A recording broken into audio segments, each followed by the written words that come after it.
Allahus Samad, Allah tempat bergantung. Serahkan semua urusan kepada Allah. Ada masalah, minta sama Allah, berdoa. Sakit, berdoa sama Allah.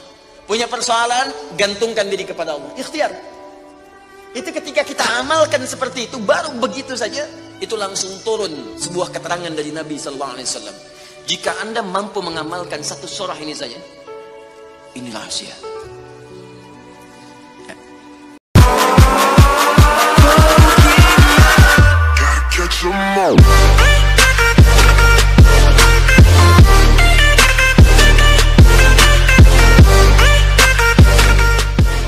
Sedikit itu sederhana.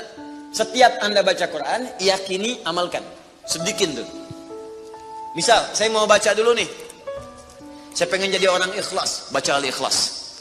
Misal, Qul huwallahu ahad, Allahus samad, lam yalid walam yakul lahu.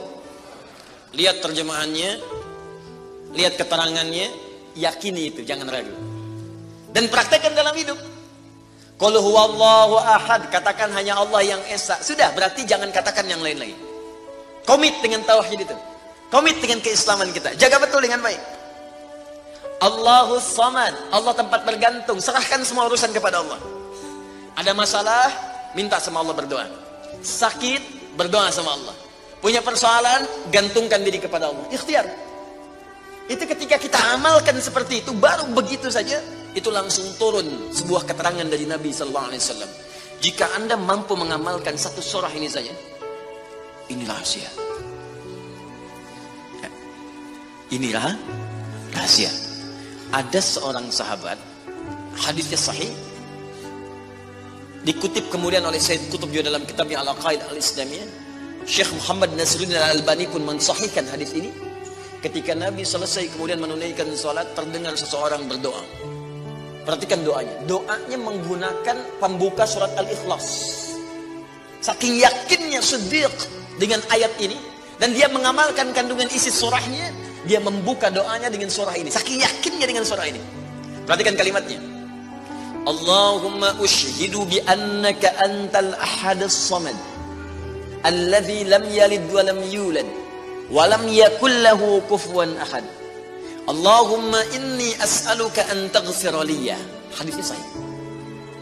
Kata orang ini, ya Allah, saya menyaksikan, meyakini ya Allah, bahwa hanya Engkau satu-satunya Tuhan yang layak dipertuhankan dan disembah.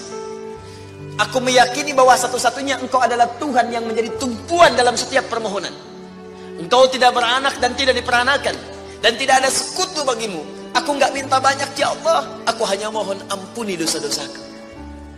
Begitu selesai kalimat itu diucapkan, terdengar oleh Nabi. Apa keterangan Nabinya? Perhatikan kalimatnya. At-tadri bimadza du'i? Ya fulan, tahu nggak Anda itu baru mengucapkan kalimat apa tadi? Apakah engkau paham? Engkau baru mengucapkan kalimat apa tadi dalam berdoa?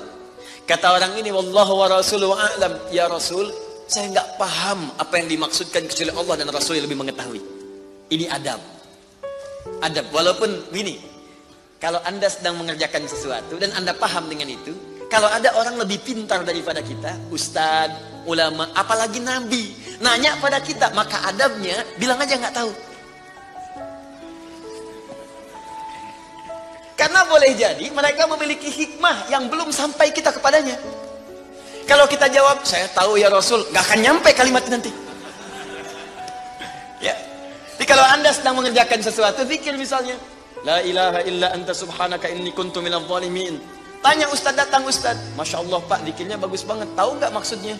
Tahu, lewat tuh ustaz dulu. Bilang aja belum ustaz, Allah Rasulullah alam. Oh begitu. Kalau belum kenapa dibaca?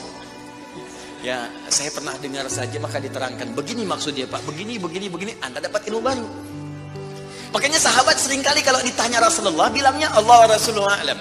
Allah wa Rasulullah a'lam. Supaya dapat ilmu baru. Itu diantara rumus di ilmu hadis. Nah, ini kadang-kadang orang kita sekarang sahabat bukan, tabi'in bukan, tanya tahu semua. Bahkan saat ditanya, buka Google dulu. Ya udah, ngapain ada ustaz? Allah wa Rasulullah a'lam. Maka apa jawab Nabi? Laqad da'auta bi asma'illahil a'zam Di riwayat lain bismillahil a'zam, idza du'iya biha ajab wa idza su'ila biha a'ta. Tahukah Anda, kata Nabi, Anda baru saja berdoa dengan menyebutkan dengan yakin semua sifat-sifat Allah yang maha tinggi. Nama-nama Allah yang tertinggi. Nama Allah yang tertinggi, nama tauhidnya, Al-Ahad, nama tertinggi. Karena dengan itulah nama ini Allah ditakdiskan, dikuduskan. Dengan nama ini Allah disembah, dan dengan nama ini Allah dipertuhankan. Kata Nabi, Anda baru berdoa dengan menyebutkan nama Allah yang paling tinggi. Yang kalau disebutkan nama itu di awal doa, maka semua doa yang disampaikan akan dikabulkan, semua permintaan akan dijawab. Tapi apakah semua orang yang membaca doa itu diawali dengan surah tadi akan dijawab? Belum tentu. Kalau tidak ada praktek sedikit dalam jiwanya. Orang dulu minta dijawab, orang sekarang sama kalimatnya. Usyhadu bi annaka antallahul ahad, as-samad, alladzi lam yalid wa lam yulad wa lam yakul lahu kufuwan ahad. Ya Allah, lancarkan rezeki saya. Tetap aja lambat dari atas. Kenapa? Karena inti ayat itu tidak dipraktekkan dulu. Diyakinkan dalam jiwa kita, benarkan ayat itu, amalkan, pakai dalam doa. Jadi, dan itu buktinya.